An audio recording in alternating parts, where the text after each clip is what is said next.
Salut tout le monde déjà, bienvenue dans cette nouvelle table ronde. Donc deuxième volume sur comment trouver du travail après THP.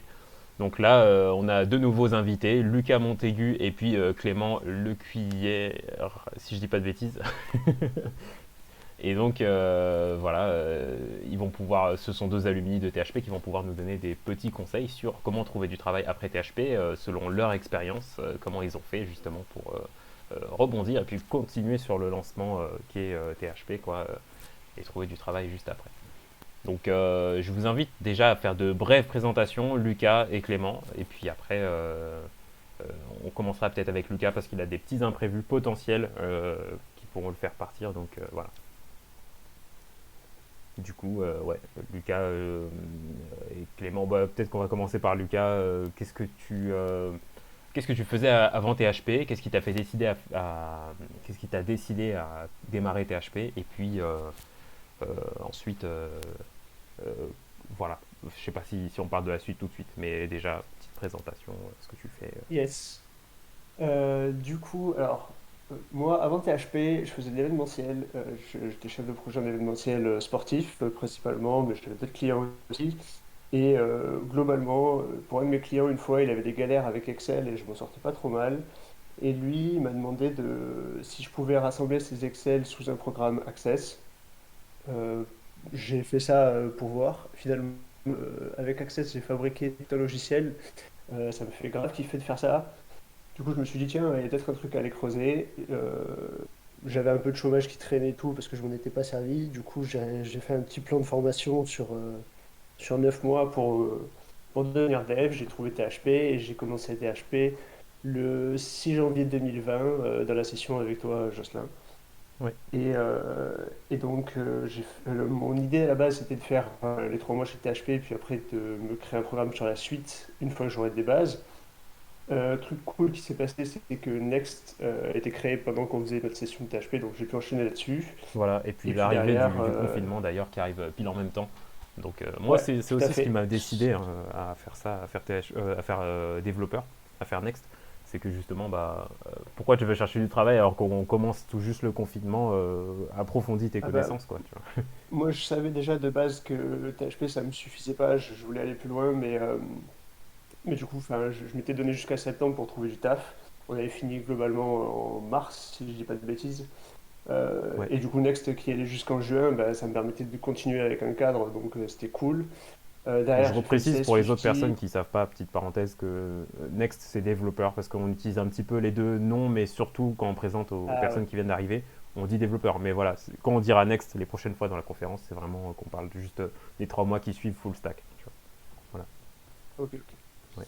Et du coup, depuis octobre 2020, je suis développeur full stack dans une startup parisienne qui s'appelle Uptime, où globalement on a des boîtiers connectés aux ascenseurs et on fait de la maintenance prédictive, c'est-à-dire qu'on essaye de détecter les pannes avant qu'elles arrivent sur les ascenseurs et d'améliorer toute la partie maintenance de ce métier-là. Ok, super. Et Clément, du coup, euh, Alors, ouais, qu'est-ce que tu faisais salut. avant dans la vie? Qu'est-ce qui t'a fait faire PHP? Et puis, qu'est-ce que tu fais maintenant? Alors, qu'est-ce que je faisais avant de faire THP? Avant de faire THP, je travaillais en finance d'entreprise. Enfin, j'étais en banque d'affaires. Je bossais sur des levées de fonds dans ce qu'on appelle du capital développement. Donc, des levées de fonds, pas pour des startups, hein, mais pour des boîtes qui roulent déjà très très bien, des petites PME plutôt, PME, ETI, pas non plus des grands grands groupes. Et en fait, j'ai profité de la fin de mon contrat de travail. J'étais dispensé de faire mon préavis. Donc j'avais 3 mois devant moi, peinard, pour apprendre à coder. Et du coup, non, enfin, je me suis dit, tiens, qu'est-ce que je peux faire? Et je me suis dit, tiens, je peux peut-être apprendre à coder. Et genre là, coup de bol, il y avait une session de THP qui commençait, genre tout s'alignait. Je me suis dit que voilà, c'est un signe de l'univers.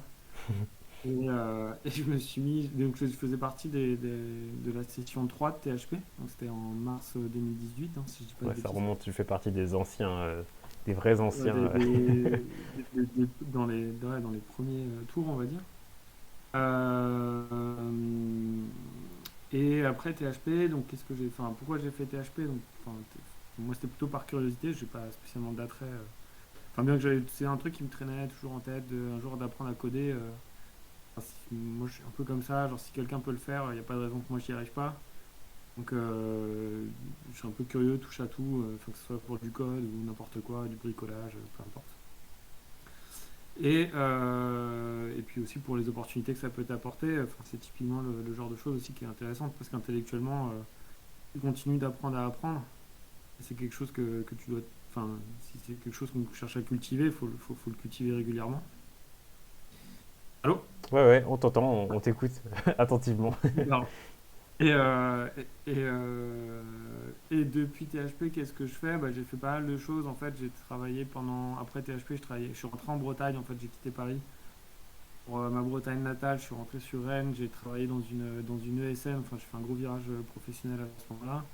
Une ESN, donc c'est une entreprise de services numériques où j'étais ce qu'on appelle ingénieur d'affaires, voilà, et où mon métier, en fait, ça consistait à partir de zéro, de monter une équipe de consultants et de les faire bosser sur des sujets. Alors, dans mon équipe, moi, c'était un peu particulier, j'avais un peu tous les profils, mais j'avais des développeurs, notamment. Donc, j'ai été amené à recruter des développeurs.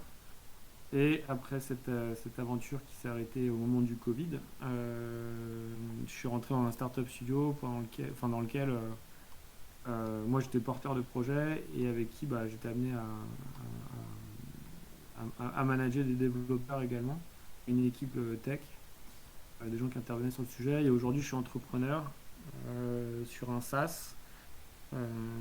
un SaaS de productivité, enfin un knowledge, un outil de management des connaissances, du savoir, comme on dit. Ouais. On est une équipe de 4, il y a 2 devs avec nous, et tu vois, on a recruté un dev là il n'y a pas longtemps en stage. Ok, bah c'est super, d'accord. Alors du coup, ouais, pour revenir un petit peu à l'expérience de Lucas, une discussion qu'on avait eue qui m'avait vachement inspiré, c'est que lui, il s'est dit, ok, j'ai envie de devenir développeur, je vais le faire en mode bourrin, j'ai 9 mois pour devenir développeur, pour y arriver. Voilà, j'ai 9 mois. Euh, Comment tu as planifié ça dans ta tête, quelles idées tu t'es fait, voilà, puis, je pense qu'on pourrait commencer par Ouais, ça. Ouais. ben alors en fait, ce que je me suis dit, enfin le constat était simple, c'est que je me suis dit, voilà, j'ai ce temps-là à dispo, euh, j'ai envie de faire ça et je sais que je vais devoir bosser avec des mecs qui ont fait ça en 5 ans d'études, donc il va falloir bourriner. Euh, et c'est comme ça que finalement j'ai fini par trouver THP parce que moi il me fallait un truc où il n'y ait pas de prof, où j'ai un cadre et où ce soit exigeant. Donc THP ça m'allait bien pour ça. Ouais. Et donc je suis parti avec ce plan-là en tête, quoi. Euh, Sachant que enfin à la base, comme je disais, il n'y avait pas Next, donc les 3 premiers mois, je m'étais dit ils vont me servir à, à trouver la ligne directrice des mois suivants pour arriver à l'objectif. Ouais, carrément.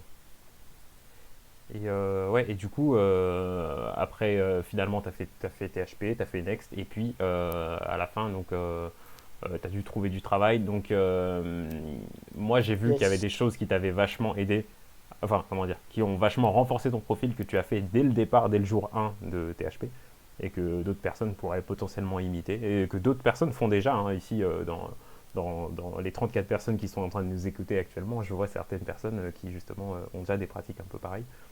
Euh, Ouais, carrément. Bah alors, le truc que je faisais, moi, c'est que la semaine, bon, forcément, j'essayais d'éclater les cours de THP. Et en général, j'essayais de faire 2 journées en une. Dès qu'on avait le cours du lendemain, j'essayais aussi pour gagner une avance et me permettre de consolider en permanence. Et le week-end, je faisais des petits side projects avec les notions qu'on avait appris la semaine, en fait, en gros. Truc hyper con. Je vais vous envoyer un truc. J'avais fait ça première semaine, je crois, où on fait du rugby. C'était un jeu de merde, mais avec les pyramides de Mario là qu'on a appris à faire en rugby. C'était tout bête, mais ça m'avait forcé à faire des trucs. Et puis à chaque fois, j'essayais toujours d'aller un peu plus loin, de mettre un easter egg dans les projets, de mettre des trucs en plus qui m'obligeaient à taffer un peu des notions de code qu'on connaissait pas trop ou qu'on maîtrisait mal. Je pense que ça m'a aidé à progresser. Et puis le fait de faire des petits projets en side project comme ça m'a aussi construit un portfolio à la fin qui était intéressant à montrer pour les entretiens, quoi. ouais, clairement. Voilà, en fait, ouais, le truc, c'est que finalement, ça remplit pas mal ton portfolio. Aussi, il y avait une phrase que tu avais dit, bon, ça, c'était vraiment en 2020, alors je sais plus ce que tu avais dit exactement. Mais c'était un truc du style que ta philosophie, c'était vraiment de t'appliquer à faire chaque chose à 100%, enfin vraiment que ce soit vraiment propre. Et justement que Ah si oui, tu faisais chaque chose de cette manière-là, ça ne pouvait que finalement finir bien, quoi. Parce que enfin, bon, certaines personnes ouais. ici se disent que forcément on n'a pas le temps de tout finir, de faire les choses propres. Moi-même, moi le premier, justement, je finissais pas forcément bien mes projets, mon GitHub, jusqu'à présent, je ne l'ai jamais montré parce que j'avais peur qu'on me dise qu'il est sale ou qu'il est moche, quoi. Mais effectivement, ouais, tu disais ça, quoi. Ben, moi j'avais ce côté-là parce que je suis quelqu'un d'assez rigoureux, on va dire. Et j'ai aussi le côté où si c'est pas comme je l'ai imaginé, je peux pas dormir. Donc je vais faire du code jusqu'à 4 heures du matin juste pour écrire les bons trucs dans mon README. C'est un peu débile, donc prenez soin de vous aussi au passage, faites pas que ça. Ouais. Mais je pense que c'est important de finir les trucs bien. Ouais, effectivement, bah après ça te sert et puis ouais, bah un autre truc auquel je pense c'est que finalement ah oui, la phrase que tu m'avais dit que tu étais flemmard parce que je pensais à quelque chose, je me disais c'est marrant, on a tous potentiellement hein, réfléchi à faire un portfolio et on s'est dit oula alors je vais le coder, je vais le faire dans tel langage et tout Non, faut et pas le coder. ouais, Enfin, moi je suis contre. et un jour tu partages ton portfolio et c'est un entre guillemets vulgaire PDF où il y a juste en fait des Ouais. screens de ce que tu as fait, le lien de chaque truc et puis le nom et basta. Genre, et le langage, enfin des petits détails En fait, sympas quoi.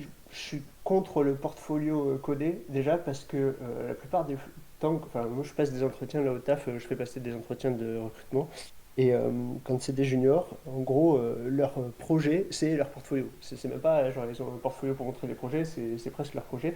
Et souvent, moi ce que je trouve, c'est que le portfolio est très rarement un plus, c'est-à-dire que soit il y a un effet waouh, et là c'est un plus, soit c'est un site standard, et de toute façon c'est ton taf de faire un site standard, donc c'est ok, soit moindre bug et là tu passes pour un nul alors que pas forcément. Ouais, Donc ouais. je préfère le côté PDF classique. De toute façon, j'avais écrit un petit doc à la sortie de Next pour justement retracer comment j'avais trouvé du taf. Je vous l'envoie dans la... Vous aurez... enfin, en gros, ce truc-là a été repris, je sais, par Félix et Guillaume. Donc il y a la version plus, comment on dit, améliorée de ça à la fin de Next qui est donnée aux élèves de THP. Mais bon, la Ouais, version de base peut peut-être servir déjà. ouais, totalement. Ouais. Et donc, qu'est-ce que j'allais dire oui, c'est ça. Donc là, tu es en train d'envoyer le lien. Donc je disais, oui, communauté pour les liens qui sont censés être gardés. Enfin, vous écrivez dans les chaînes communauté quoi, pour ça, quoi. Et puis sinon, si c'est des questions ou des messages un petit peu temporaires, n'hésitez pas à écrire plutôt dans table ronde écrit. Et de toute façon, il y aura un petit instant foire aux questions à la fin. Donc là, déjà, je vois que j'ai pas lu et qu'il y a potentiellement des messages. Hop, tac, tac, tac. Voilà.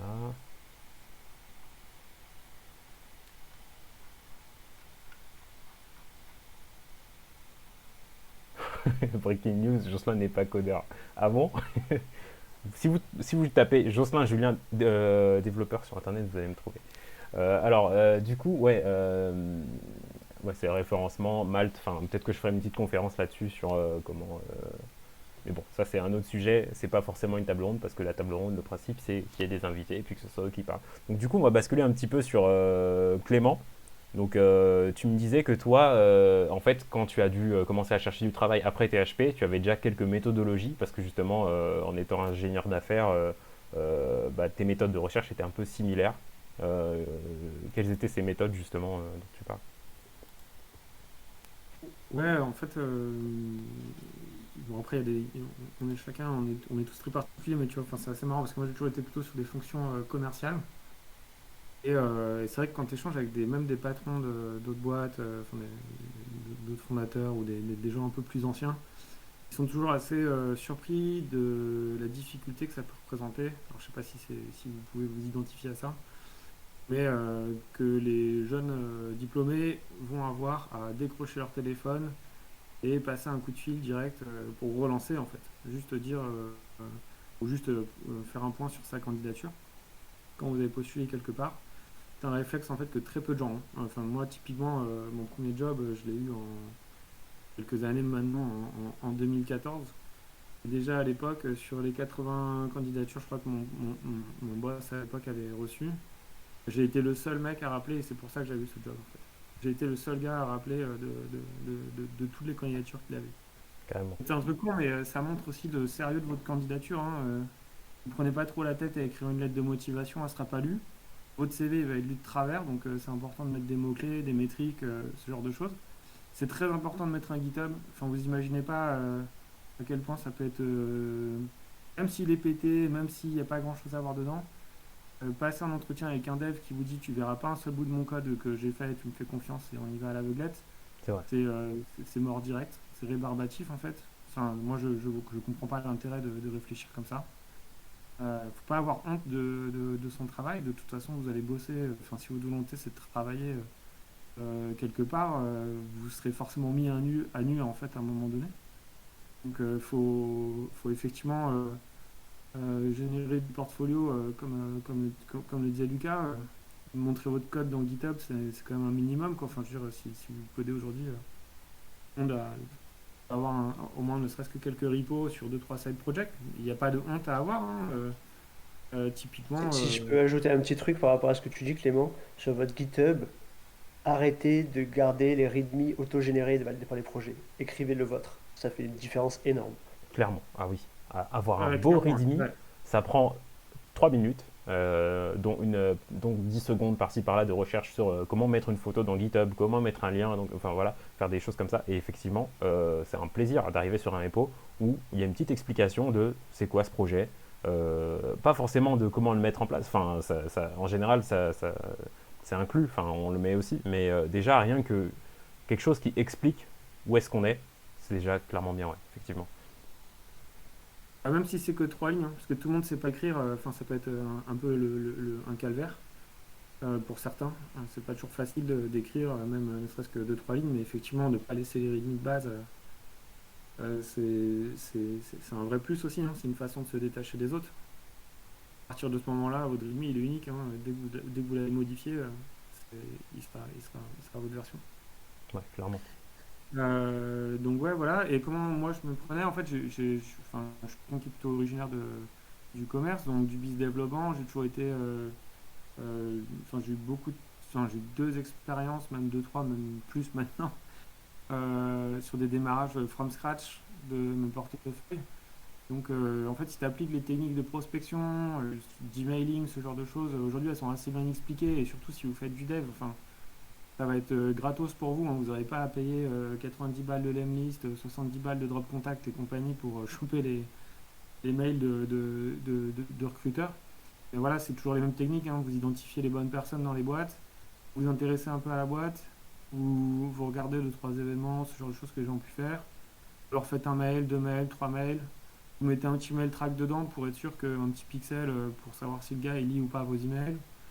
Et puis, si c'est pas le cas, vous continuez de mailer, hein. Vous pouvez Il y en a mailer peut-être qui genre. connaissent pas cette astuce. Moi, par exemple, je sais pas de quoi tu parles. Ah ouais. Ouais, Bah, un mail est traquable en fait. Comment ça fonctionne? Après, ça dépend. Je connais pas toutes les méthodes, mais en gros, on vient mettre un pixel, donc c'est une image. Cette image, elle est logée sur un serveur. En général, c'est le serveur de votre prestataire, hein. Moi, par exemple, j'utilise MailTrack, tu as MailMeteor, tu as d'autres choses. En fait, à chaque fois qu'une action va être faite sur l'email que vous avez envoyé, cette image elle va être ouverte, sauf qu'elle se situe sur un serveur, euh, celui de votre prestataire, et donc votre prestataire est capable de vous informer à ce moment-là que votre email il est lu, quelle personne il a été lu, si le gars il a cliqué sur un lien, typiquement si vous vous êtes tracé mettez jusqu'à vos chambres. Chacun dans sa chambre qui clique sur un mail et qui l'ouvre, vous pouvez être sûr que vous êtes c'est surveillé. exactement ça. Ouais.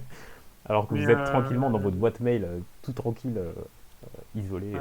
ouais, voilà. Ouais. Ouais, mais moi, enfin, honnêtement, je suis pour ce genre de truc. J'ai aucun mal à être traqué moi-même. Ça ne me dérange pas. Euh, et appeler les gens, quoi. Décrocher le téléphone, passer un coup de fil. Surtout chez les développeurs, c'est pas du tout un réflexe de relancer, de faire ce genre de truc. Et c'est normal aussi, hein, quand on est hyper sollicité parce que sur un métier en tension, on a parfois un peu envie de se couper du monde. Mais voilà, concrètement, si vous savez passer un coup de fil et juste demander aux gens, bah voilà, juste savoir où on est ma candidature, est-ce qu'on peut se parler ou pas, euh, bon, bah, il y a des chances que ça fonctionne, quoi. Ouais, c'est ça. Et je pense que pour que ça se passe bien, il ne faut pas que vous soyez en train de chercher sur trop de fronts différents. C'est-à-dire que, enfin, pas en train de démarcher en fait avec trop de personnes différentes, d'employeurs différents et de clients différents, parce que justement, ça embrouille vachement et ça donne beaucoup de difficultés à faire un suivi finalement, à se dire, ok, cette personne c'était une boîte de ça, cette personne c'était une boîte de ça. Là, on m'a pas contacté depuis tant de jours, donc je peux relancer par mail ou par appel. Toi, tu conseilles par téléphone, c'est ça? Si c'est possible. Ouais, le téléphone, c'est aussi bien. Après, bah, des fois, tu vas tomber sur le standard. Donc, savoir passer un standard, c'est pas un truc qui est. Enfin, c'est quelque chose qui s'apprend. Ouais, Enfin voilà, là, c'est pas votre objectif. ouais. Et si, donc, il vaut mieux relancer par mail, effectivement, à ce Mais là, moment-là. même là, à ce moment-là, si on relance par mail, on peut dire j'ai essayé de vous appeler. Là, tout de suite, on voit la diff parce que bah, les 90% des autres personnes n'ont pas forcément envoyé un mail où il y a écrit j'ai essayé de vous appeler, c'est tombé sur la messagerie, mais voilà, je reste motivé, etc. Bon, ça fait quand même une petite diff, quoi. Et pour faire cette différence-là, pour faire un échange un petit peu personnalisé avec cette boîte-là, c'est vrai que c'est toujours mieux Ouais, et de puis pas en avoir 15 000, quoi. ça peut être une très bonne façon aussi d'avoir un retour, positif ou négatif.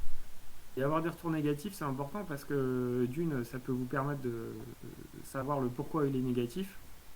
Peut-être que c'est votre CV qui passe pas, ou peut-être qu'il manque un élément, ou je sais pas, quelque chose. Et surtout, ça vous laisse pas dans l'attente. Et vous pouvez enchaîner en fait à ce moment-là les gens. Et effectivement, vous restez, je sais pas, un volume constant de 5 boîtes dans lesquelles vous candidatez. Vous pouvez les enchaîner un peu les unes aux autres, quoi. Ouais, clairement, ouais. Ça, c'est important parce que moralement, quand on postule et que ça peut prendre parfois un petit peu de temps, hein, ça peut être comme ça, bah, il est important de savoir se garder un bon moral, quoi. Ouais, bien sûr, totalement. Euh, Pour rebasculer un petit peu sur Lucas, enfin, on avait discuté, tu m'avais dit ouais, que tu étais arrivé dans un taf où la stack technique, c'était une stack que tu n'avais pas du tout fait sur tous les domaines, enfin toutes les technos. Euh, Yes, bah, moi j'ai choisi staff pour plusieurs raisons. Enfin, j'avais des critères. Le plus important étant de travailler avec une équipe de seniors parce que je considérais qu'il fallait que je continue à apprendre, même si je fais un peu de freelance à côté, de trucs comme ça. Mais je voulais que mon taf principal soit avec une équipe composée de seniors. Euh, et, euh, et effectivement, j'ai pris ce boulot-là parce que la stack, je la trouvais hyper intéressante. On fait ce qui, pour moi, s'approche le plus du développement full stack, c'est-à-dire qu'on a de l'IoT, on a du back-end en Python qui communique en REST, on a des fronts en TypeScript avec React qui communique avec GraphQL, et on a du mobile. Donc on a vraiment un panel assez large. Et, effectivement, moi je suis rentré chez eux, j'avais jamais écrit une ligne de Python, je connaissais pas GraphQL et je savais faire du React, mais j'avais jamais vu de TypeScript non plus. Euh, et pourtant, c'est pas grave, quoi. Donc en vrai, il faut pas trop se limiter, je pense, quand vous cherchez du boulot à se dire je sais pas faire ça. En vrai, vous savez coder, faire une boucle en Python ou faire une boucle en JavaScript, c'est la même chose, ça reste une boucle. C'est juste que voilà, il faut passer un peu de temps à apprendre la traduction entre guillemets au départ, mais ça vient vite. Euh, je pense qu'il vaut mieux se concentrer sur des projets intéressants que sur une stack technique, juste parce qu'on se limite à ce qu'on sait faire. c'est vrai, c'est un bon point de vue parce que moi justement, je me disais peut-être qu'il faut favoriser. Enfin, en fait, il y a plein de points de vue différents évidemment. Moi, je me disais que j'allais favoriser que les jobs qui sont sur Ruby on Rails et puis React.js, comme ça, ben, j'aurais plus besoin de me défendre sur je sais coder parce que souvent ils sont là, ils disent ouais, il faut que vous ayez fait 5 ans de React, 6 ans de Ruby on Rails et on est ouais, non, c'est pas possible. Mais ouais, peut-être plus se baser justement. Au début, j'avais pas mal fixé mon profil justement sur l'adaptabilité, la flexibilité, le fait que je peux aller de langage à un autre et tout. Mais bon, après, tout dépend de chacun. Aussi, peut-être pour une question de stabilité, peut-être qu'on préfère pour une question de sécurité. Bah, mon point, c'est plutôt que le langage n'est pas forcément hyper important dans le boulot que vous allez choisir. Par contre, ce que vous avez envie de faire et les gens avec qui vous allez travailler, ça compte. Ouais, clairement. C'est votre quotidien Bah, en clairement, ouais. fait, qui est en jeu. Ouais, puis c'était surtout, en fait, quand on, et même chez les devs, hein, vous prenez quand même un risque, c'est que là, vous êtes junior et que vous soyez pas trop chaud sur des bonnes pratiques, de travail en équipe, par exemple, je sais pas, sur de l'agilité ou sur du lean ou ce genre de choses, c'est excusable et c'est tout à fait compréhensible. Par contre, si ça fait un an ou deux que vous bossez dans une équipe, que vous postulez ailleurs et que vous en êtes toujours au même niveau, parce que l'équipe dans laquelle vous avez travaillé, elle vous a pas fait progresser sur ce genre de choses, ou parce que les sujets que vous avez fait, c'était plus de la maintenance, c'est du copier-coller de code plutôt que de coder réellement. Là, c'est vous en fait qui allez en payer les conséquences. Et c'est pour ça, effectivement, enfin, typiquement, le choix de Lucas d'être entouré de seniors aujourd'hui, il est plein de sens parce que demain, il aura énormément de valeur en fait. Bien sûr. Et pour revenir un petit peu à la première conférence qu'on avait fait, notamment avec Elodie, que je vois ici, là, et puis avec Nico Hermé et Bento, justement, on parlait du fait de s'enfermer potentiellement dans une boucle, dans un cercle vicieux de je peux pas, comment dire, j'ai de moins en moins de connaissances, je suis de moins en moins à jour, je suis de plus en plus ancien, je suis de plus en plus un dinosaure, et puis de se sentir de plus en plus euh, intrus en fait finalement dans ce monde-là, et c'est ce qui est évité déjà quand on fait ce choix justement d'aller vers une boîte où il y a plus de seniors et autres, où il y a plus d'évolution. Et aussi le fait que dans la boîte, ils voient que vous êtes quelqu'un d'assez motivé parce que vous cherchez dans vos priorités. Et dans les priorités, c'est je veux une boîte où on peut m'apprendre plein de choses, où je peux évoluer vachement et puis devenir meilleur. Je pense que à travers ça, on voit un petit peu la personnalité et puis ça aide un petit peu quand même à se dire ok, lui j'ai envie de le prendre parce que c'est pas juste quelqu'un qui veut un salaire et puis qui veut exercer des tâches répétitives ou autre quoi. Bah, moi, clairement, c'était exactement ça l'objectif. C'était en fait de me dire je veux être avec une équipe de gens qui sont chauds pour que moi, je devienne chaud aussi et que d'ici genre 3-4 ans, je puisse prétendre à des boulots plus seniors que ce que je peux faire aujourd'hui, quoi. Ouais, bien sûr, ouais. Pour revenir un J'ai vu petit qu'il y avait une question sur la recherche de travail sur quel site. Moi, c'était Welcome to the Jungle, où j'avais trouvé les annonces qui me plaisaient. ah ouais. Hop. On voit quelques petits liens aussi qui défilent là dans le chat. Ouais, je pense que Ryan, il a explosé tous les trucs cool. Sinon, il y a un truc Remote FR aussi, si vous voulez faire vraiment que du remote, il y a des sites qui font que ça. Oh Moi, mon c'était dieu. aussi, ça faisait aussi partie de mes conditions, c'est-à-dire que je travaillais en remote permanent. Je voulais pas aller au taf tous les jours. Ça, c'était plus dur par contre à prendre en tant que junior, à faire passer. Ouais, c'est vrai ça. Clairement. Après, vous avez une autre technique aussi qui est peut-être un peu plus roublarde et si vous voulez vous détacher de la concurrence, parce que euh, le sujet c'est que quand vous vous mettez sur une plateforme, tout le monde a accès à ces annonces-là en fait. C'est la même chose que si vous voulez prendre un appart qui est sur le bon coin à louer, et ben qu'il est trop bien. En 2-2, il est parti à la location quoi. Parce que tout le monde y a accès. Et en fait, il y a peut-être des gens, enfin, vous pouvez regarder des parcours sur LinkedIn, des gens où vous dites putain, ce mec, il a réussi, il est passé de ça à ça, et typiquement, son équipe a l'air trop bien, et là où il en est aujourd'hui, ça a l'air trop cool ce qu'il fait, et ce que eux font dans cette boîte-là. Et peut-être que de benchmark, je sais pas, 5-10 personnes sur LinkedIn en se disant, ok, moi je vais apprendre à coder, je veux bosser sur tel stack, si vous regardez sur LinkedIn, c'est facile à trouver, hein. Vous tapez, je sais pas, si vous tapez Ruby et que vous mettez personne, vous allez trouver pas mal de devs Ruby sur Paname. Et vous allez pouvoir voir chez qui ils taffent. Vous allez aussi pouvoir voir les équipes en fait avec qui ces gens-là travaillent. Donc, si c'est une petite boîte, je sais pas, si la boîte a fait entre 20 et 50 personnes, l'équipe technique elle sera pas forcément énorme. Donc vous verrez quel est le leader, enfin quel est le lead tech ou le CTO de la boîte, son parcours, ses écoles, ce genre de choses. Ça peut aussi vous renseigner sur le niveau. Pas que, hein, enfin, il y a aussi les parcours intégrants des gens. Il n'y a, pas besoin forcément de faire des écoles pour être brillant.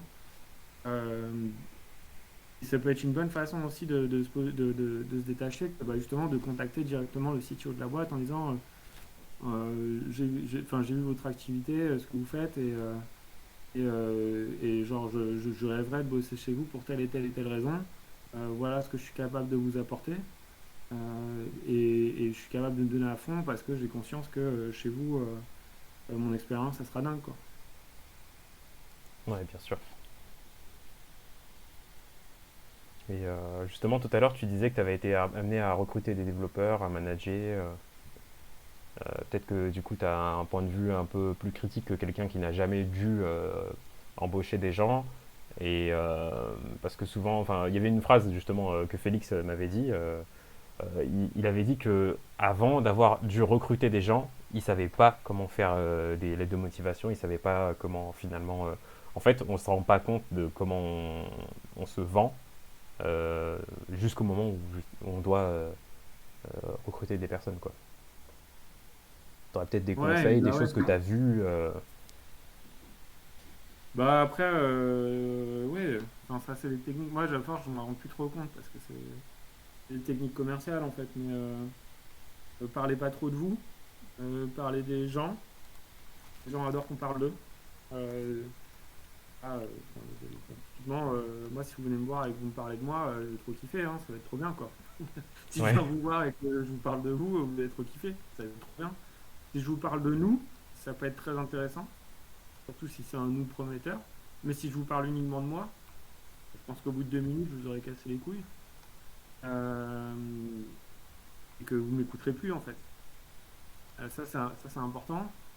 Après, il ne faut pas hésiter non plus à bypasser les process internes dans les entreprises. Pourquoi je vous dis ça? Parce que, en fait, typiquement, enfin, moi, j'ai eu des tafs que j'aurais jamais dû avoir si j'avais respecté les process des boîtes de recrutement. Et c'est aussi dans mon approche, hein, c'est qu'à chaque fois, en fait, j'ai contacté les opérationnels, c'est-à-dire les gens avec qui j'étais censé travailler si j'obtenais le job. C'était les gens avec qui j'échangeais, et eux, en fait, avaient poussé ma candidature auprès des RH. Ça, c'est important. Une autre façon de passer, et du coup, vous ne passez pas sous le script un peu débile de bah, dans le CV, il n'y a pas les mots-clés. Il n'y a pas les mots-clés que je veux voir.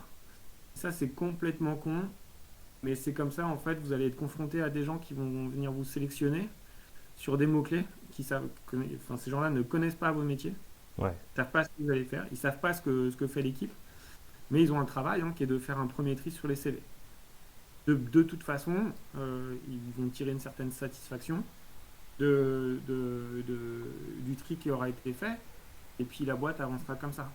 Alors, je veux dire, si sur les 100 CV que tu as reçus, parce que bon, bah, peut-être qu'ils ont bien 100 CV de reçus, si sur les 100 CV de reçus, il y en a 10 qui cochent les cases, bah, ça suffira à alimenter le pipe de recrutement. En fait, le tech qui est derrière, qui va se taper les entretiens, il a autre chose à faire que de taper 10 entretiens. Par contre, si vous arrivez par le tech, vous arrivez à accrocher avec lui d'une façon un peu différente, parce que lui aussi, hein, enfin, je veux dire, il en a conscience de ce que je suis en train de vous dire. Les CV que la RH lui ramène, il n'est pas toujours d'accord, il peut y avoir des petits conflits entre eux. Si en revanche, vous arrivez par le tech et que le gars aime bien ce que vous avez fait, il aime bien votre démarche, il aime bien ce que vous êtes en train de lui dire, enfin, le ou la tech, hein, pas de, voilà. Et si cette personne aime bien ce que vous êtes en train de lui dire, euh, il va vous pousser en fait au RH. Et elle, enfin, à part, sauf si vous tombez sur quelqu'un de pas très très malin, il y a très peu de chances qu'elle ne vous valide pas, même si elle ne trouve pas les mots-clés. Parce qu'il y a quelqu'un d'autre qui les a déjà validés en interne. C'est le technique. C'est le référent à la matière. Et en plus, ce gars-là, il a sûrement une prime de cooptation, donc il a tout intérêt à vous coopter. Oui, c'est vrai. Ouais, c'est vrai qu'il y a ça maintenant de plus en plus dans les boîtes. Ouais. Ouais. Ah oui, voilà en fait. Mais moi, je suis grave d'accord avec ce que dit Clément, hein, essayer de bypass des process. En fait, c'est plus intéressant d'essayer de sniper une ou deux boîtes où on va trouver le moyen d'aller chez eux que de taper au gros calibre sur 200 boîtes d'un coup avec un CV copier-coller. Ouais, totalement. Plus vous serez dans la Et, personnalisation. je l'ai mis dans le doc, mais mon point pour les lettres de motive, il n'y a qu'un seul truc à respecter, c'est que si c'est chiant à écrire, ce sera chiant à lire. C'est vrai. Donc faites-vous plaisir. ouais, ouais, c'est vrai Ah ça. ouais, totalement. Ouais. Ouais. Ah ouais, totalement. Ouais. Effectivement, J'ai ouais. vu qu'il y a une question sur candidature spontanée. En vrai, Loïs, je sais pourquoi pas, tu vois, si tu as une boîte où tu as vraiment envie d'aller chez eux et qu'il n'y a pas de poste, mais je pense qu'il y a tellement de boîtes qui recherchent que autant pas se mettre de bâton dans les roues et aller direct chez des mecs qui sont dans le besoin. Ouais, bien sûr. Là, surtout, tu peux prendre le pari soit de la croissance, soit du turnover dans l'équipe. Dans le sens où si tu accroches, le mec il repensera à toi directement. En fait, comment ça se passe dans une entreprise quand tu vas lancer un recrutement? Ils vont d'abord regarder dans les anciens CV qu'ils ont reçus ou dans leur premier cercle s'il y a des gens qui pourraient être intéressés en fait par le poste avant de le publier au plus grand nombre. Si vous voyez une annonce, je vais dire un truc, hein, c'est aujourd'hui. Si vous voyez une annonce sur une plateforme, mais peu importe, hein, un job, un bien immobilier, une bagnole, quoi que ce soit, ce que vous voulez, c'est que enfin, le poste n'a pas trouvé de preneur avant. Que ça soit en interne, sur de la cooptation, sur un premier cercle. Ils vont d'abord chercher tous les canaux un peu invisibles en fait, la partie cachée de l'iceberg, l'ensemble des canaux qui vont être d'abord mobilisés, et ensuite on ouvre en fait sur les plateformes. Ouais. Alors, il y a quelqu'un qui lève la main. Ah bah, pendant que ça sonne en plus, c'est marrant. Hop, je vais donner un petit peu la parole parce que bon, la conférence avance quand même. Loïs, qui avait peut-être une autre question, ou alors c'était la question écrite. Je trouve plus le Chanel écrit. Hop.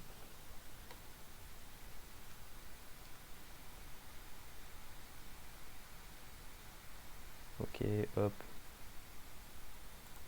Mais ouais, du coup, oui, si vous avez des questions, n'hésitez pas, hein. Peut-être qu'il y a des choses sur lesquelles vous avez envie de rebondir.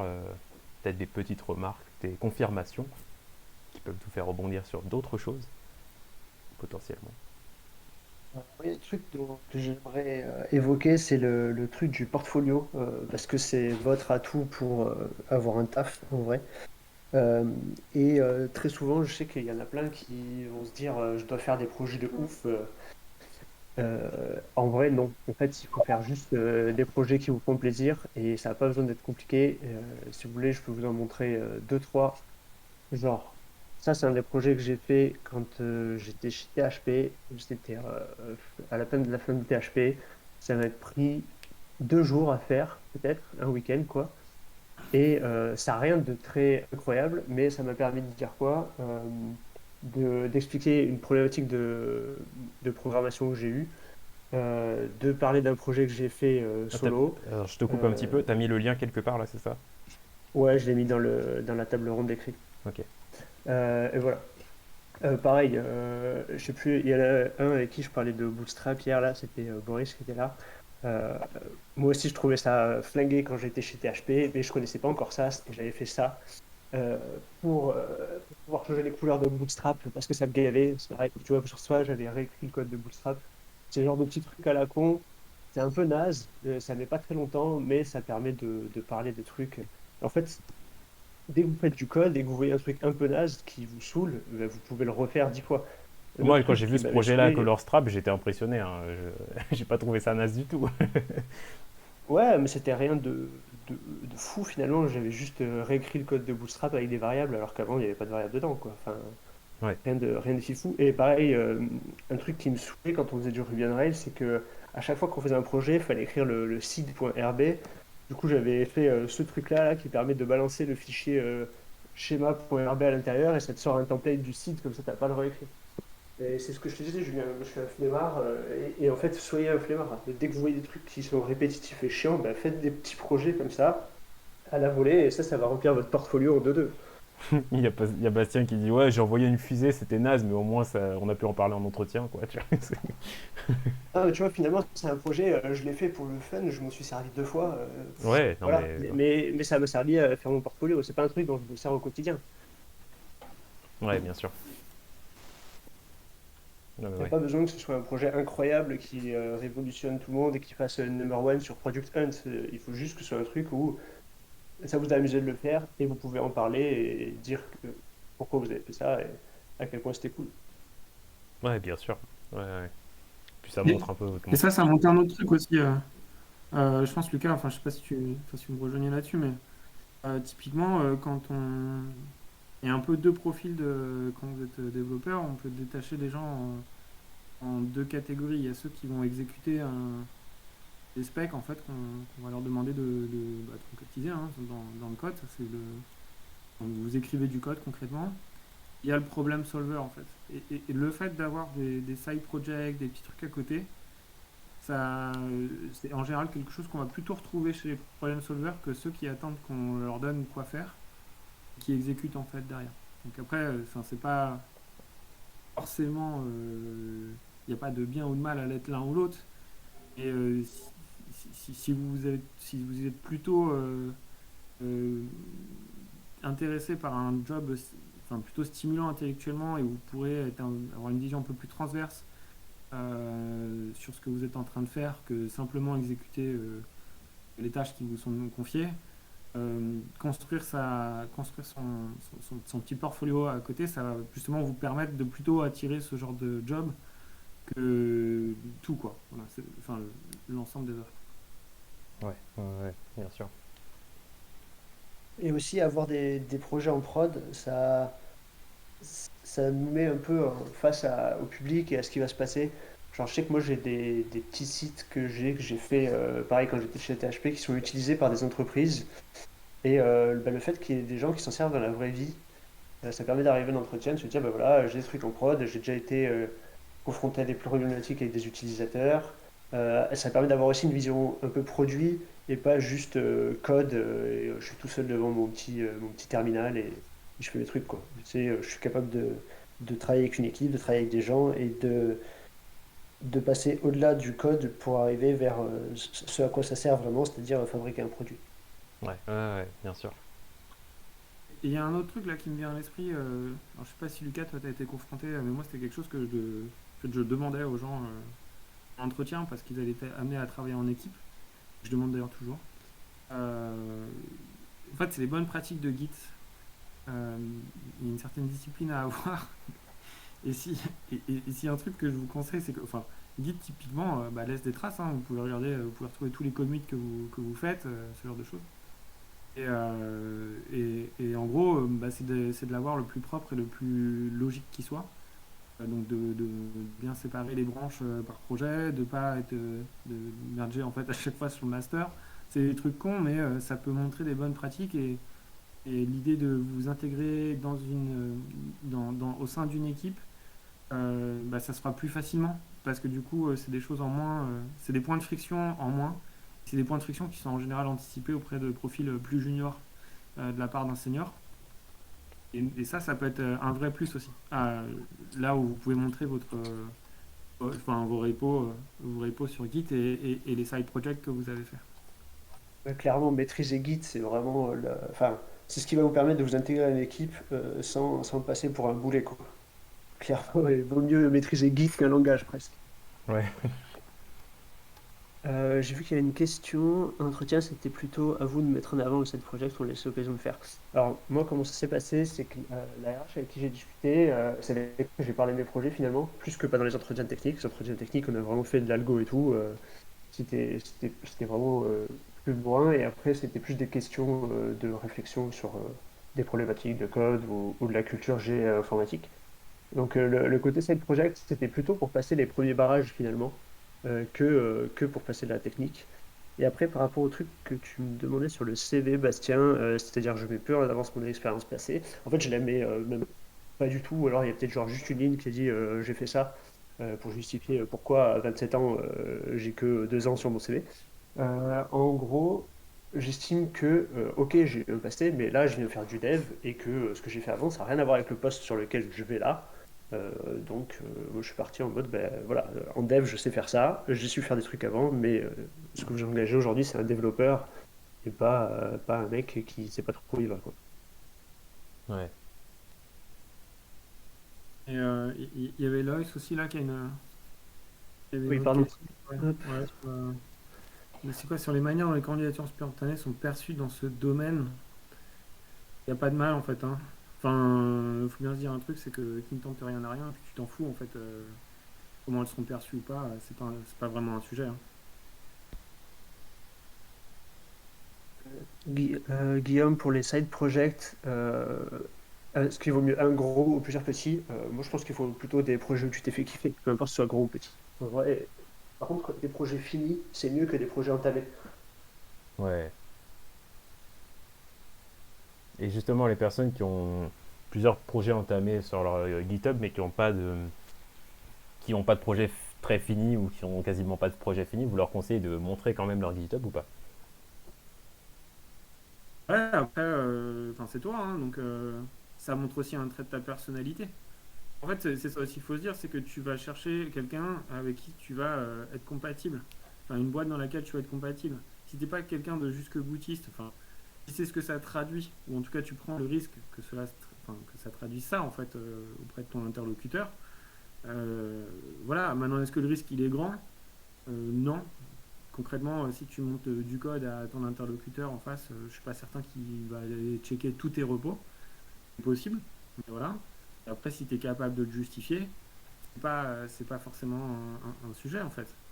Oui, c'est vrai, hein. C'est juste être confronté à des choix. Les gens vont devoir faire leur choix, l'assumer. Alors peut-être que, manque de bol pour vous, vous allez donner la raison à la personne de vous dire non. Mais au final, est-ce que c'est pas plus mal? Parce que c'est peut-être que vous êtes, que la boîte, en tout cas la culture de la boîte, n'est pas forcément compatible avec vous en fait, et qui vous êtes quoi. Ouais, bien sûr. Et puis d'ailleurs, c'est peut-être un truc que vous pouvez mettre en avant, hein, dire j'ai ce défaut-là et franchement, j'ai envie de le bosser et je compte sur vous pour m'aider à le faire. Et je Ouais. vais me donner à fond, quoi. Parce que justement, quand on est à THP, bon, on fait plein de projets et on n'a pas tous le temps de les finir en fait. On passe très vite du projet à l'autre, au suivant, au suivant, au suivant, et en fait sans vraiment avoir le temps de revenir sur les projets précédents. Mais effectivement, ça peut être aussi un argument, une sorte d'excuse de dire que, ben, enfin une excuse, une explication en tout cas, qui dit que voilà, en fait moi je fais pas mal de projets et puis c'est pour ça qu'ils sont pas tous finis, c'est parce que justement bah, je suis sur plein de projets différents, etc. Oui, en soi, oui, c'est c'est- c'est pertinent là ce que tu dis. Ouais. Et je vois un autre truc en fait sur les expériences passées ou des compétences développées dans des expériences précédentes, mais qui n'ont pas forcément grand-chose à voir avec le code. En fait, le fait est que si vous êtes en reconversion ou si vous avez eu une autre vie avant, bah, ça fait partie de vous. Et c'est intéressant aussi de le mettre en avant parce que, en fait, c'est con, mais si vous avez été commercial ou si vous avez été, en tout cas, sur un poste où vous étiez amené à échanger avec des gens, bah, on va savoir que vous êtes, ou en tout cas, on va plutôt prétendre de vous que vous pouvez avoir un bon relationnel. Ouais, c'est vrai. Euh, Si vous êtes habitué, en fait, si vous avez occupé un poste où vous étiez habitué à échanger avec différents métiers, bah, typiquement, on va se dire, ok, bah, lui, en fait, ok, il sera dev, mais il va être capable de se mettre à la place de telle et telle personne chez nous, où il va peut-être pouvoir dialoguer avec le marketing, il va peut-être pouvoir dialoguer avec des métiers, ce qui est logiquement pas trop ce qu'on attend de vous en tant que développeur, hein, c'est de faire du code. D'ailleurs, il y a des métiers pour ça, hein. Il y a le product owner et le Scrum Master qui sont là pour gérer plutôt les interfaces avec les autres métiers, mais si vous êtes dans une petite boîte où on a besoin de vous faire comprendre du produit, ça c'est hyper important. Il y a un truc assez reconnu chez les gens, c'est que enfin, d'une manière ou d'une autre aujourd'hui, il y a bien un truc qu'on n'apprend pas à l'école, c'est l'empathie. Et s'il y a bien un métier dans lequel on trouve des gens qui ne sont pas forcément empathiques, alors je dis pas des gens qui ne sont pas sympathiques, c'est vraiment des gens empathiques, c'est-à-dire capables de se mettre à la place des autres, bah, c'est dans le code. Et ça c'est un fait en fait. C'est quelque chose que vous allez trouver chez les développeurs. Les développeurs ne sont pas forcément très empathiques. En général, un dev, bah, s'il code sale, c'est pas très grave. Les autres ramasseront derrière. Si je commande mal mon code, c'est pas très grave. Moi, je comprends pas, Oh, bah ouais, le truc, la landing, elle est pas développée dans les temps. Ah, ça, c'est pas très grave, on va repousser. Bah ouais, mais en fait, on repousse pas parce que le marketing, il avait autre chose à foutre que d'attendre que ta landing, elle soit pas développée. Enfin, c'est plein de choses comme ça. Et, si, et le fait est que si vous êtes capable, si vous avez des expériences qui prouvent, qui démontrent un certain niveau d'empathie envers d'autres personnes, d'autres métiers, ou d'autres équipes au sein de votre boîte, mettez-les en avant, c'est hyper important. Ouais, ouais, ouais, c'est un point important à dire. Je suis d'accord. Après, ouais, c'est souvent c'est ça, on se pose des questions, ça met le doute, tu vois. Typiquement, mettre oui, j'étais vendeur sur un CV de développeur, au début on se dit, attends, c'est pas un peu hors sujet. Finalement, bon, si ça peut prouver que tu as travaillé en équipe ou autre.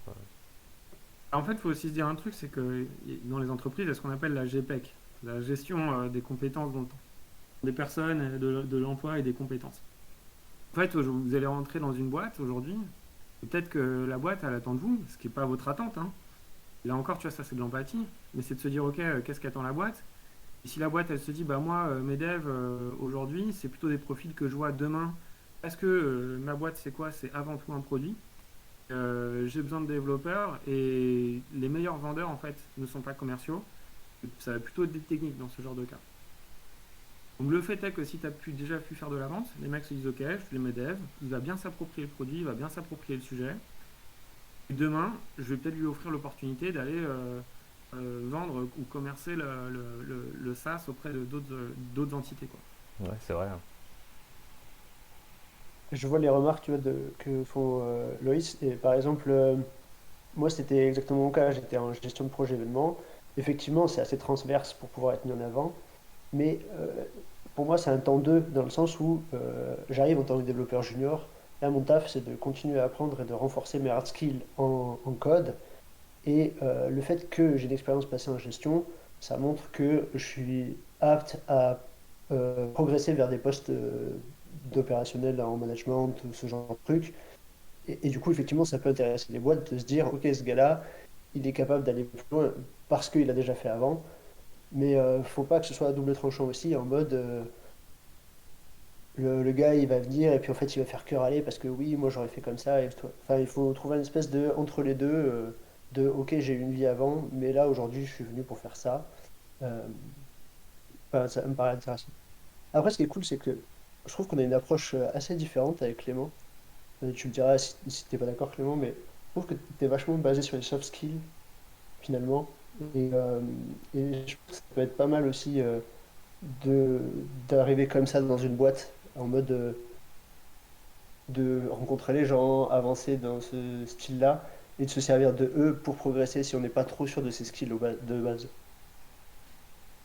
Ouais, effectivement. Alors après, c'est peut-être mon approche qui fait ça. Et les métiers tu vois, que j'ai pu avoir avant, euh, en fait, ça s'apprend. Ces skills-là vont s'apprendre. Maintenant, il y a des choses qui ne s'apprennent pas, et c'est ce que je disais, en fait, c'est vous. Vous êtes. Enfin, quand je dis c'est vous, bah, Lucas, typiquement, des Lucas Montaigu, il n'y en a pas 15 000 sur Terre, et encore moins avec ta personnalité, tes compétences, ce que tu veux, en fait. Et quand tu bosses, en fait, la fonction de développeur ou d'ETech dans une entreprise, elle est de produire et d'assurer, en fait, et de maintenir aussi le produit, tu vois, dans le temps et de l'améliorer. Mais toi, si tu te situes au-dessus, tu vas avoir des synergies à créer avec d'autres équipes. Et ça, c'est hyper important. En fait, enfin, votre travail, enfin, vous allez être payé, vous allez avoir un salaire. Votre salaire, il tombe pas du ciel. Derrière, il y a un produit. Derrière ce produit, il y a des problématiques produits, des problématiques d'utilisateurs, ce que vous voulez. Et il y a aussi des problématiques de marketing. Et d'avoir des gens qui sont ultra focus sur le dev, le code, ce que vous voulez. Enfin, moi, typiquement, bosser avec des devs qui pressent leur paroisse, qui prêchent leur paroisse sur des technos ou des gens qui sont hyper enfermés et qui n'ont pas forcément envie de prendre conscience en fait de l'écosystème dans lequel ils se trouvent, c'est-à-dire l'entreprise à proprement parler dans laquelle ils bossent, c'est pas hyper intéressant. Enfin, en vrai, c'est pas un peu frustrant pour les gens qui sont au-dessus de vous. Et c'est les gens qui sont au-dessus de vous qui vont vous recruter. Et ça, c'est assez important de se le mettre en tête quand même. Et c'est pour ça que les soft skills c'est aussi important, c'est parce que moi, enfin, quand tu te situes au-dessus, si tu manages des équipes, et si tu en manages, c'est un management transversal, c'est-à-dire si tu es amené à manager des équipes et marketing, et sales, et produits à côté, et tech, parce que en fait ton job c'est de créer des synergies entre toutes ces équipes, et de réussir à générer le chiffre d'affaires suffisant à satisfaire et la rentabilité de la boîte et les salaires de tout le monde et les demandes futures de tout le monde. Parce que ça aussi, c'est un truc dont il faut prendre conscience, hein. C'est quand tu es manager, enfin, quand tu entreprends, quand tu pilotes ce qu'on appelle une business unit, il y a aussi le fait de se dire, OK, aujourd'hui, mon produit, il vaut tant. Demain, il va falloir que je fasse tant de croissance. Est-ce que j'ai des augmentations de tout le monde à gérer? Il faut que je limite le turnover parce que la valeur de ma boîte ou la valeur du produit aujourd'hui, elle est dans mes équipes. Elle est pas spécialement dans le produit en soi, ou peut-être qu'elle est dans la communauté que j'ai créée ou ce que tu veux, mais en tout cas, j'ai besoin des gens qui sont. La valeur d'une entreprise, en fait, c'est les gens qui la font. Donc, enfin, c'est les gens qui y bossent. Donc, c'est aussi simple que ça. Et l'idée, elle est là, hein. C'est juste de. Enfin, les soft skills, pour moi, c'est hyper important. Ouais, bien sûr. Du coup, si comme Alors, moi vous êtes une chèvre en soft skill, je vous envoie un petit livre qui vous aidera à développer vos soft skills de dev. ah oui, c'est quoi le nom? Parce qu'en fait, il y aura un replay et les personnes n'auront pas forcément les liens. C'est Soft Skill le nom, très simple, hein. C'est vraiment cool parce que c'est basé vraiment sur une carrière de dev, genre qu'est-ce qu'on peut faire pour se différencier des autres et progresser. Exactement ce que disait Clément finalement, jusque-là c'est formalisé par écrit, quoi. Ok. Alors, il y a Elodie qui nous fait un petit coucou là, vocal. Hello. Je suis désolée, je sais pas, je me suis retrouvée locuteur en fait. Je C'est- voulais juste lever la main à la base. Ah oui, ouais, non, il n'y a pas de souci. Voilà. J'ai le truc, j'ai fait. Euh, non, à l'origine, j'avais pas forcément une question. Bon, un petit coucou à Lucas et à Clem du coup. Et Elodie? Mais Oui. je voulais juste prendre le contre-pied sur le side project Oui. parce que c'est un truc qui me trigger un petit peu. Alors, je sais pas si je Et suis le seul à avoir des problèmes de connexion ou si c'est. Est-ce que c'est moi les on problèmes m'entend pas? Ça a un petit peu Ça varie coupé. un peu. Est-ce que c'était que chez Ah, moi ou pas pour que je règle tout de suite le problème? non, ça doit être moi. Euh, Ok, bon, ça marche. Bon, Est-ce que c'est je te coupe mieux pas. un petit peu? C'est bon, super. Euh, ouais, non, juste du coup, le contre-pied des side projects. Je voudrais juste pas non plus implanter un complexe par rapport à ça pour la jeune génération. Moi, je suis pas persuadée que ce soit absolument obligatoire et nécessaire. Euh, Ceux qui m'ont déjà passé par la table ronde où on avait évoqué le prendre soin de soi, avoir un équilibre professionnel et personnel, c'est important aussi. Je suis partisane de dire que bah, des fois, j'ai envie de coder quand je ferme mon ordi, j'ai fini ma journée de taf. Mais il y a aussi très souvent des fois où j'ai pas envie, en fait. J'ai pas envie de passer mes week-ends à faire ça, les gars. euh, Et c'est pas pour autant Juste que j'aime Elodie, pas ce que je fais. Ouais, je veux remettre un truc, c'est que j'ai pas parlé de side project, hein. J'ai parlé de construire un portfolio tant que tu n'as pas encore eu ton travail. Donc tant que tu n'as pas eu ton boulot, ton taf, c'est de coder. Une fois que tu as eu ton taf, oui, après si tu veux pas faire de side project le week-end, c'est ton problème. Mais avant, ouais, tu peux pas te dire ah non, j'ai pas trop envie de faire mon portfolio. Non, non, ton taf, c'est de faire ton maximum pour avoir le boulot de tes rêves. oui. L'étape du first job, je suis d'accord, sinon t'as rien à montrer, effectivement.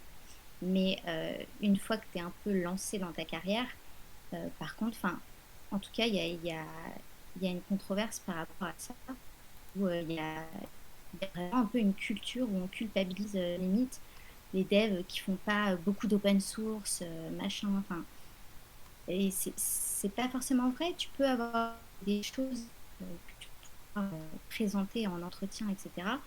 Parce que tu as fait des choses intéressantes dans ta carrière sans forcément avoir pris énormément sur ton temps personnel. Pas que se forcer, quoi. Je veux juste qu'ils aient ça à l'esprit aussi, qu'ils n'aillent pas se culpabiliser derrière s'ils sont pas tous les week-ends en train de coder sur des side projects, quoi. Voilà.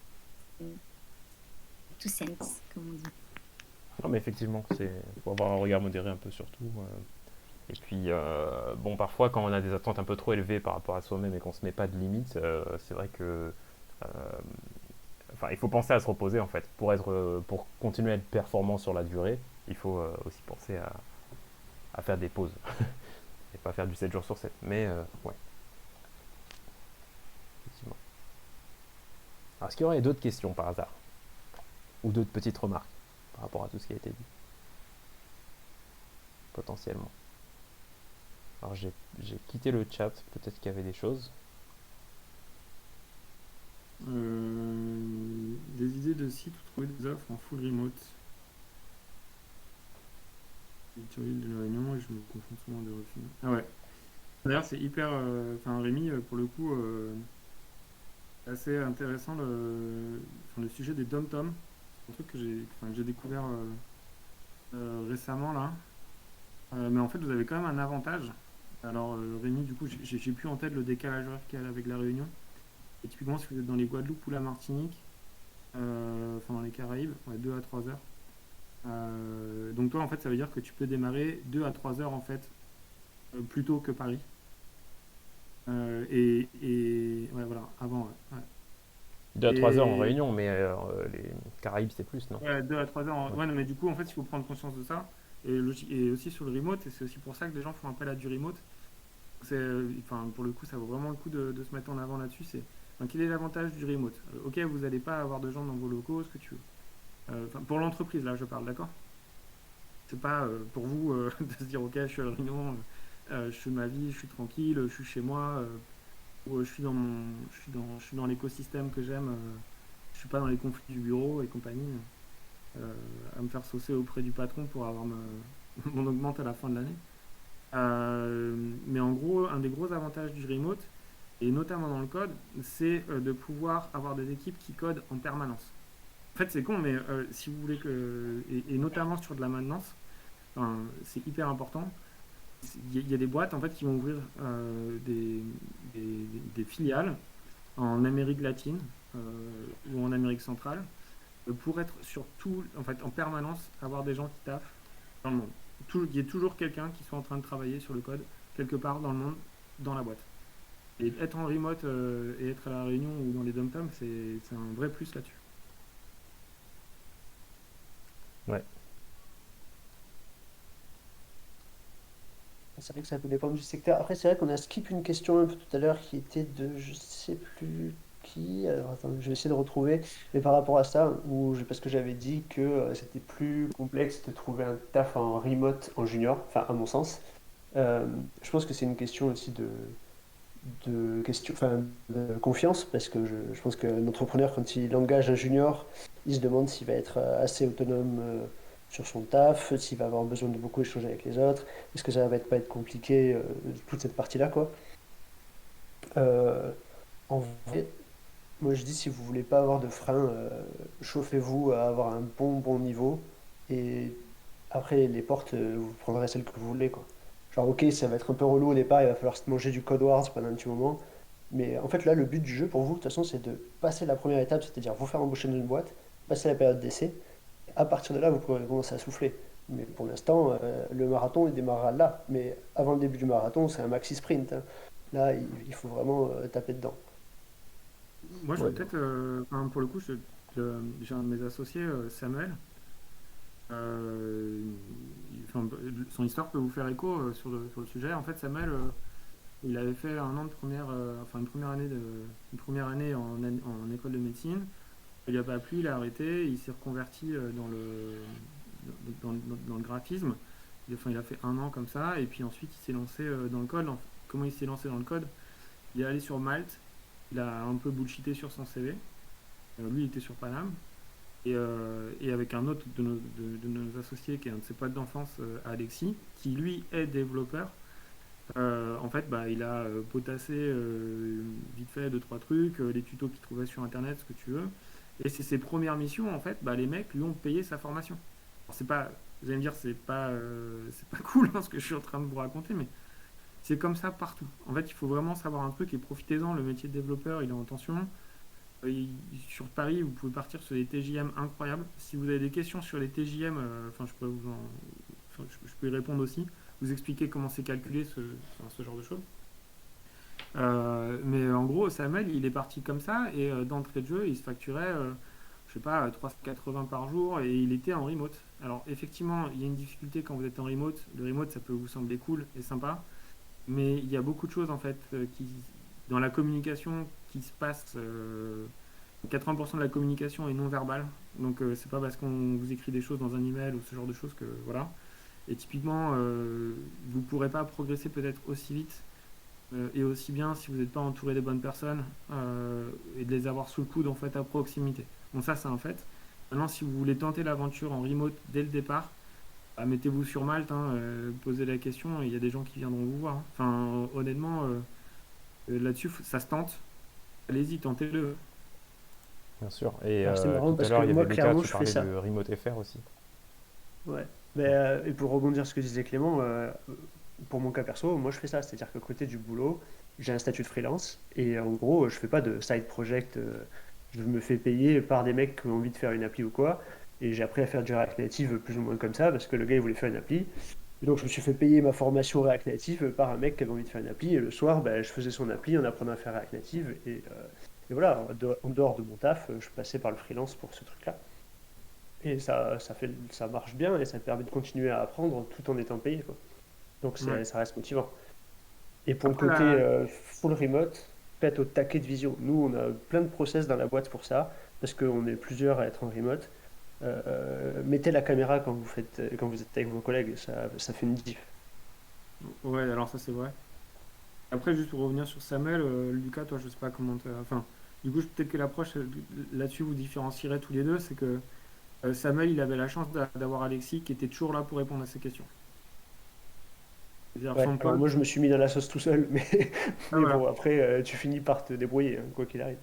Ouais, ouais, c'est vrai, ouais. Mais ouais, en fait, du coup, si en plus vous avez la chance d'être entouré ou de connaître des devs qui peuvent répondre à vos questions rapido, alors, logiquement, il y a forcément un endroit où il y a beaucoup de devs qui répondent à des questions que vous devez connaître, c'est Stack Overflow. Mais sinon, allez-y quoi. Enfin, si vous avez un pote dev qui peut vous accorder un peu de temps, Mais il y a aussi la communauté THP sur laquelle on peut compter. Il et y a la toujours communauté de des PHP, personnes ouais. qui sont vachement cool et vachement volontaires pour aider des personnes, pour aider d'autres personnes. Et effectivement, ça prend pas forcément de temps pour quelqu'un qui est plus expérimenté que vous. Donc, faut aussi pas hésiter à se tourner aussi vers les autres personnes. Enfin, c'est accessible, quoi. On est tous là. Est-ce que les data analystes ont vent en poupe pour la recherche d'emploi? Je te dis peut-être une connerie, mais il me semble que c'était dans le. En fait, si vous pouvez regarder l'état public des statistiques sur les demandes d'emploi et les métiers les plus en tension et les métiers à contrario, les moins recherchés aujourd'hui. Et il me semble que les data analystes sont dans le top 5 des métiers les plus recherchés aujourd'hui. Et pas que, enfin, top 5 tout confondu, hein, genre infirmière et compagnie, quoi. Puis des tests d'évaluation de compétences pour rassurer les clients, des tests gratos à recommander en particulier. Un test gratos que vous pouvez faire sur la partie soft skills, c'est Assess First. Putain, je sais plus comment ça s'écrit. Voilà. Bim, celui-là il est gratos. Si la votre boîte elle ne le connaît pas, elle pourra y avoir accès. Enfin, c'est vous qui pourrez envoyer l'interface qui donne les résultats. Et c'est plutôt intéressant. Maintenant, en fait, c'est toujours pareil, hein, essayer de privilégier l'humain sur les soft skills. Les tests et compagnie, c'est cool, mais là où vous pouvez le plus vous faire avoir bêtement. Quid des tests d'évaluation de compétences pour assurer les clients, bah, ça c'est plutôt les clients, hein, qui vont vous faire, vont vous mettre du code en face ou des petites problématiques, quoi.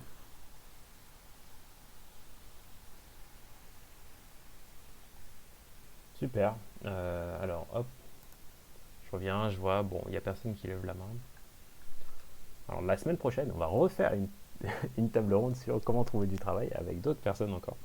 Ce sera en l'occurrence quelqu'un qui s'occupe de recruter et puis qui avec d'autres qui viendra avec ses collègues justement qui aussi font du recrutement. Ils pourront vous donner un peu de point de vue et voilà, c'est des personnes qui ont beaucoup de choses à dire justement sur le sujet. Et voilà, donc s'il n'y a pas d'autres questions, on va peut-être s'arrêter là parce que c'est le format, quoi. Donc on fait un petit tour, hop, dans écrit.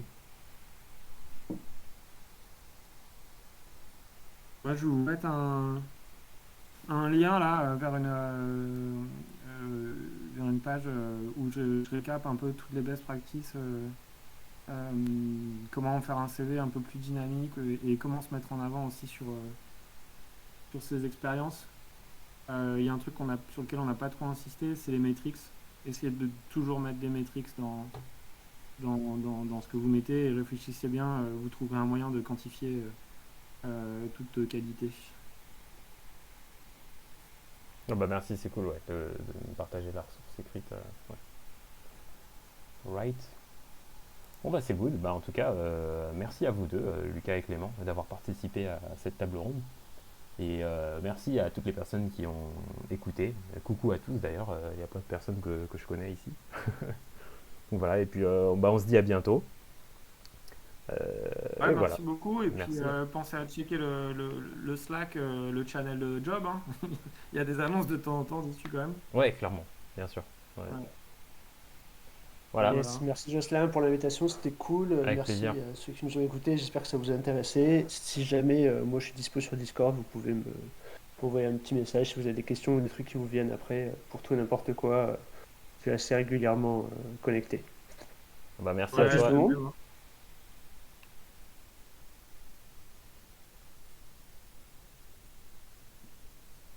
Jocelyn, on fait quoi? Nous, on reste débriefé après Si on veut, hein, ou, mais on fuit? comme vous voulez. Ça roule. Bon, Pourquoi allez. pas. Hop, moi je vais arrêter l'enregistrement.